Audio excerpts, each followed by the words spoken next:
Sebelumnya, pengertian ancaman dalam bidang pertahanan dan keamanan merupakan suatu ancaman yang berasal dari dalam maupun dari luar negeri, karena dapat menimbulkan rasa tidak aman bagi warga negara.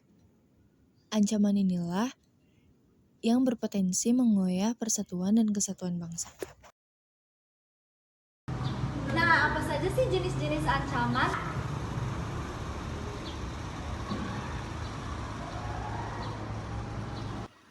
Mari kita bahas penjelasan dari jenis-jenis ancaman. Pertama ada agresi. Agresi merupakan tindakan untuk menyakiti orang lain secara fisik, verbal, maupun psikis. Kedua ada pelanggaran wilayah, yaitu memasuki wilayah perbatasan darat atau laut suatu negara tanpa izin dari petugas perbatasan.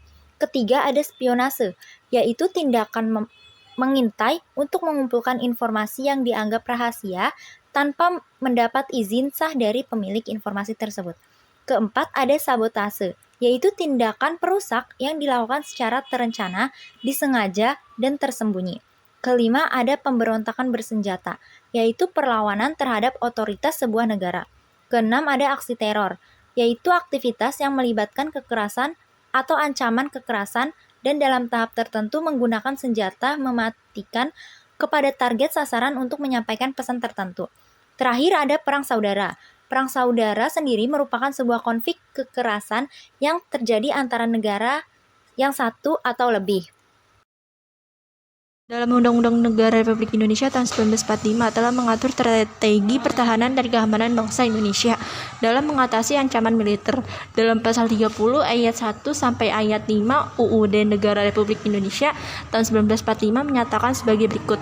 1. Tiap-tiap warga negara berhak dan wajib ikut serta dalam usaha pertahanan dan keamanan negara.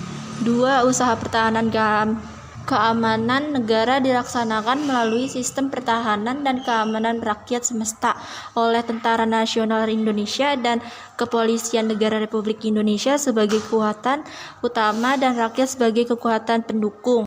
3. Tentara Nasional Indonesia terdiri atas Angkatan Darat, Angkatan Laut, dan Angkatan Udara sebagai alat negara bertugas mempertahankan, melindungi, dan memelihara keutuhan dan kedaulatan negara.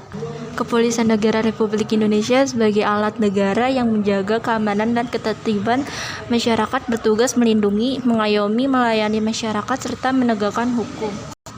5. Susunan dan kedudukan Tentara Nasional Indonesia, Kepolisian Negara Republik Indonesia, hubungan kewenangan Tentara Nasional Indonesia, dan Kepolisian Negara Republik Indonesia.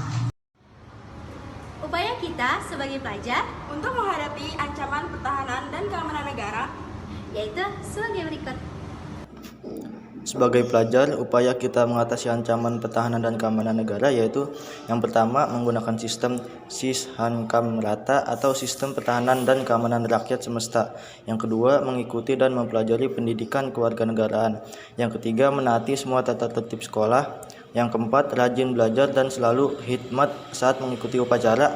Yang kelima, menerapkan paham Pancasila dalam segala aktivitas berbangsa dan bernegara.